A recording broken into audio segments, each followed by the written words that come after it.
Zay? Zay, nice to meet you, Zay. And who's your teacher? I heard she's the best. I heard she's the best, yes? All right.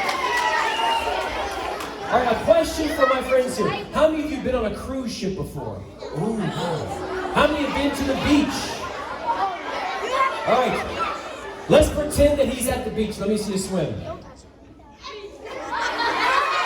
right, do the backstroke. Do the dog paddle. He's good. He's good. I like this guy. All right. Let me show you this. These are called clownfish. Do you know why they call them clownfish? Because of the colors of these fish. You can find them undersea a lot. They're always like your coral. It's really cool to see when you're scuba diving. Pretend you're scuba diving. That's good. That's good. That's good. That's good. Good.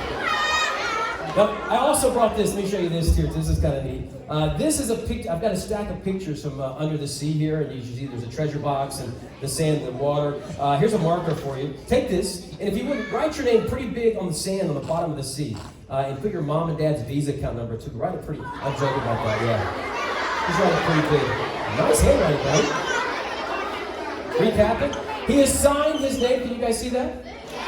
Now. We're going to try something in your picture. Take a good look at it. Get a good memory of it. You see it? I'm going to take it. We're going to hide it right now. I don't want you guys to see it just yet. We'll put it right there. And I'll take the marker from you. Thank you, bud. Now we're going to play a game. Step right there. Now this game is fun because we're going to play a game with these fish. These clownfish. All right? Now behind me is an envelope. It's called Fish of the Day. And in here is one picture of one fish that matches one of these fish. I don't want you to see it just yet. In fact, I'll have it sticking out just a little bit so you guys can see it there. There's only one in there. And I'll keep it hanging up here the entire time, okay? Just like that. Okay, so what I want you to do is, the game is simple. You're going to point to two fish. Out of those two fish, I'll get rid of one. And then I'll pick two fish and you get rid of one of mine until we get down to one last fish that you get to pick, okay? Are you ready to play? Here we go. Point to two fish. These two here, huh? This one. All right, I'm going to pick this one and this one. Which one do I get rid of? This one? Your turn. Pick two. This one. This one and this one. Which one? All right, we're down to our final two here, okay? On the count of three, you can't pick two this time. You only pick one. On the count of three, just touch one. 1, 2, 3, go. That's the one. Leave that one. Look, you picked the green fish. You must like the green fish. Check this out. You got rid of some, I got rid of some, and we ended up, you chose the green one. Pretty random. Now, remember, behind me here, there's been a fish hanging here the entire time. Would you be amazed if the one that's in here matches his? All right, guys, you ready?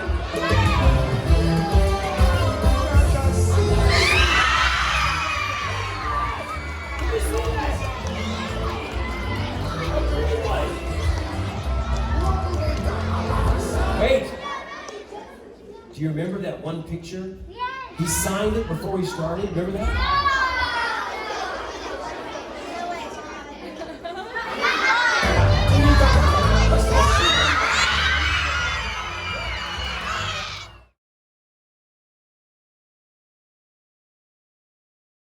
Hey everybody, it is Ken Scott, and I want to thank you so much for purchasing the Clownfish Hysteria.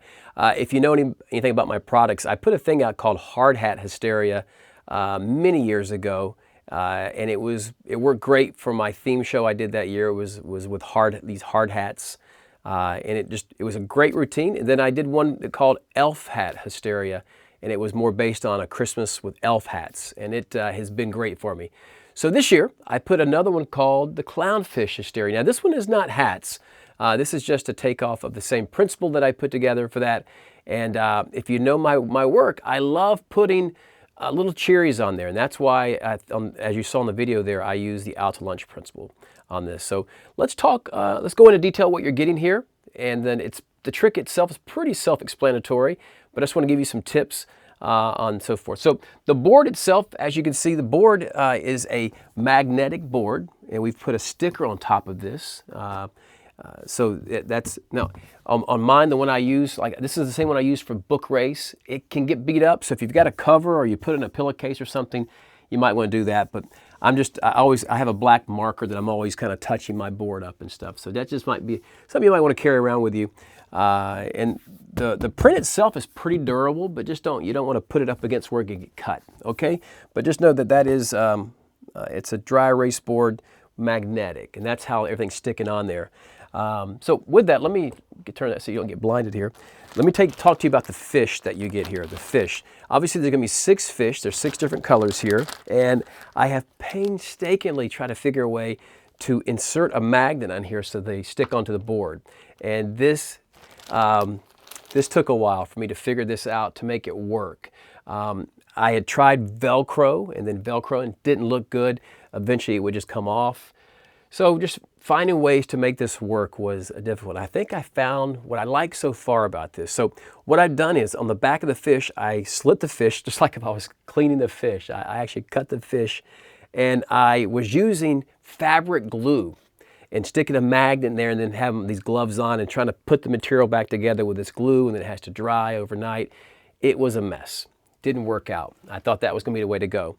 And then I'd happen to stumble on called Peel and Stick Fabric Fuse. Okay, it's basically just real sticky self-adhesive that they use for fabric.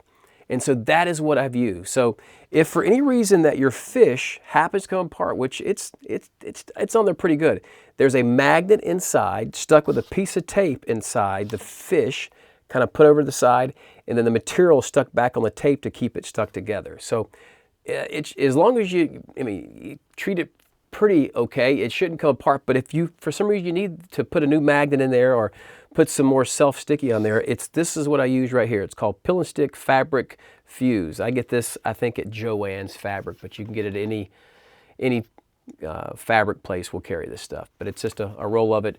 It's about a 1/2 inch thick. That's perfect for this. Okay, so that's what I've done here, and it sticks very nicely on the board. All 6 of them stick very well, but I have to do these each individually, so I did it for you. I did it for our show business. So anyway, just sitting there putting these fish together, I laugh because I sit there with a little blade and cut this stuff. So it's pretty funny thinking about it. Anyway,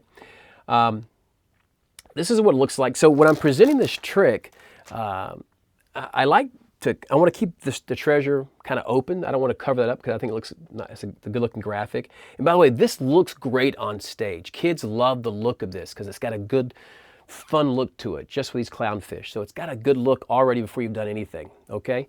But I typically spread them around a little bit, give it a little bit of, look like this so it kind of fills up the board, okay? So that's kind of how I started. Now, you're also, what you may want to consider getting is a box. This is just a box I got from Walmart. It's a storage box. And this and get an easel. The easel I use is something I got at Office Depot. Any easel will work, but this is one that I can actually clamp this to the back of the easel. So as I get rid of the fish, I can just throw the stuff in there, okay? So that's what I use my drop box for. And again, an easel. Now, with the prediction, this is the prediction here. When you get this, I didn't cut this for you, but on the edge of the envelope, you may want to cut this tongue off, this little lap, just cut that off. It makes it easier when you reach in and get the prediction and show it, okay? But I didn't, in case you didn't want that, I didn't cut it for you. So I'll let you decide if you want to do that. Now, I hang this up on my easel or my backdrop. I hang it so they can see this the entire time. It's kind of hung up so they can see it. And when I present this, I go in, I've got a fish in here, and I don't want you to see it, but then I would take it out just so they can see it just a little bit. Again, I went too far, but you don't want to show the color of it. You just want to make sure they only know there's one fish in there. Sometimes when you're doing this, the kids think there might be all the fish in there, all the different colors, and you want to show them that there's only one. They can see there's only one in there, okay? And then I rehang it back up. So that's kind of the start of the trick. And then you want to get to your out to lunch principle. Now the out to lunch, I love this and what we've done with this. So you're going to get 30 sheets in here, and the green matches the forest you're going to get. Now if you want to get another forest, just reach out to me. I've got on the website, there's different colors. And orange is one of them, but the more I got to thinking about orange because of Nemo, I think orange you should stay away from because it's kind of the obvious one. So I do like the green one, and I like the yellow. I'm using yellow a lot too because it stands out really big on the board. But I've got orange if you want that. We've got that in print as far as the copies, but it's up to you. Find out what works for you. On the out to lunch, it's great, and the paper is 100-pound stock. It's matte finish, and we've got a real thick card pad back here on the back. In my prototype, I had a not as a thick cardstock, and it was bending a little bit. So when you're doing this, I think it was David Kay. I think it might have been David Kay, but the idea is that this is a stack of pictures. And I always put a marker. I think this is what David Kay had in one of his. He puts markers in the back, and it gives you a reason why there's a rubber band going around this. Is to hold the marker and hold the pictures in place. And I think it just kind of, the look of it has got a good clean look to it too. And so I had the kids sign the bottom right here, pretty big on the bottom of the ocean. And then I want them to really see this picture here. And then every performance I do, the bottom corner here, I just put a little tail on it like that, just so I can grab it. You see that? And so when they sign it, I turn it towards me and I put my fingers on the edge and I just start sliding it out like this. And once it's cleared like this, okay, I can then turn this back around so they can see this, and then I can put this on a stand, because I want this to be visible the whole time, because this is what you're going to go back to. Go watch the performance how I went back to this, and you're going to see how you get that other reaction, the last little cheery reaction at the end. So have this displayed somewhere on your table or somewhere on like a little book stand or something, okay? But I think it's a nice subtlety just to, when you take it back out, just so they can see this again. As I do that. And I just put this again, when I'm done with it, it goes into my dump box, okay? And at that point, you're ready. You're ready to go into the routine. Now, I use the Pateo Force a lot, which is pick any two, eliminate one. And that's what you saw on the video there where I had the kids do it. But I've been playing with doing like an equivoque. And if I was to start, and I've been playing with a little bit because I've used the Pateo a lot, and I like that, but I want to get better at equivoque, so I've been working on that too. So what I've been doing is, since there's 6 fish, and you can obviously do a hot rod force too, if you want to. Hot rod still works. But if I went to equivoque, I would split the fish up like this. And, let's say my force is the green fish, but I've got it top and bottom. I said, choose one, top or bottom. So if they choose the top, then I get rid of all the top ones. If they choose the bottom, I go, great, we'll keep them, and I take all the top ones and put them away. And that leaves us with 3. And then I would have the kids say, take your finger and point to one. Now, if they point to the green one, then it's good. I'll just take these 2 away. But if they point to this one, I go with your other hand, point to another one. And if they point to this one, then I'll take this one away. It's, equivoque is just about jazzing. It's just about, looking like it was supposed to happen the way it did. Eugene Berger taught the equivoque very well. Get his new book. He goes in detail on video on equivoque, and I think he teaches it brilliantly on how to do it. So again, the equivoque is supposed to look like you're just supposed to, it was supposed to happen that way. So it's something I've been playing with just to give it a different force. So anyway, once they get all the forces gone, and the fish have been dropped into your drop box, and you're left with one, I kind of position them right in the middle like that. Okay, so it's kind of, they can still see it. And that's when it happens. Now you'll notice in the video of my performance, I use a bed of music. And the bed of music, it just loops, because I'm using a system called Go Button, and I'm using Pro Mystic, my remote system that I use in my show, Pro Mystic MediaStar Pro. But the music just loops continually. That bed of music just loops, because I don't know how long this is going to take, but it loops until I'm ready to do the reveal, and then I hit my button in my pocket, my remote, and it goes immediately to the vocals of the song, like the chorus of the song, and that's what you hear in there. And I think it's that punch of music that really sells this trick. Also, when this prediction is hanging up like this, I say, this has been hanging here the entire time. If the fish in here matches the one that you picked, you guys have got to go crazy. So I'm telling them what they need to do. So again, if this matches, you'll see the video. I tell them, if this matches, you guys gotta go crazy. And then I hit that piece of music, and I take this out, and it's a perfect match. And I let it display there for a moment, and like It's great. The music's on a high end. And then it gets put back. And that's kind of the ending. And then I stop the music and I go, wait, do you remember that picture you signed? And then I grab the picture, I look at it, and I let them see it. I don't show the audience yet. Go back and watch the performance. I let them see it so they can get his or her reaction, because it's really good.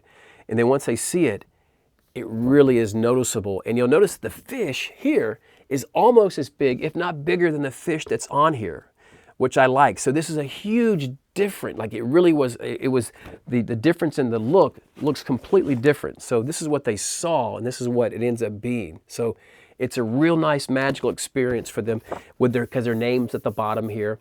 If you want to, you can put your sticker on the back for your contact and stuff, make it for a nice souvenir or sign it for them. But it's again, this is 100-pound stock. So it's real good quality stock here, and it looks really good. It's got good vibrant colors. All right, so they get this, and it just plays so well. I'm so happy with this trick. It's gonna work. I have played it at school so far. I've done it for blue and gold banquets. I've done it for birthday parties. So where my hard hat hysteria was kind of for a particular theme, and then the elf hat was obviously for Christmas, this can play at almost any situation. It can play for anything. And now, as we're recording this, the summer theme is all about oceans of adventures. So this is going to fit perfectly. But again, this can play for so many different things. So don't just think of it as a one and done. You could play this for a long time for family shows because it looks great on stage, and yet it packs down to virtually nothing. So I think that covers everything. If you've got any questions or anything, feel free to email me. If you need some more refills, let me know. You can certainly take one of these papers here, these copies, and just go to your printer. The thing is that on mine, they're getting professionally printed, and they're going to the edge. So if you go to Staples, you're going to see that white border on there. So that's, if you want to get the refills, you can get them from me, or you can just take this and get a copy of it. But again, I'm printing them on really good stock for you. So you get 30 every time you get a refill. So it's less, 50 cents, whatever it is, whatever that amounts to. I think it's less than $1 per giveaway. Okay, so there you go. Hope you enjoy. If you got any questions, reach out. All right, enjoy the clownfish hysteria.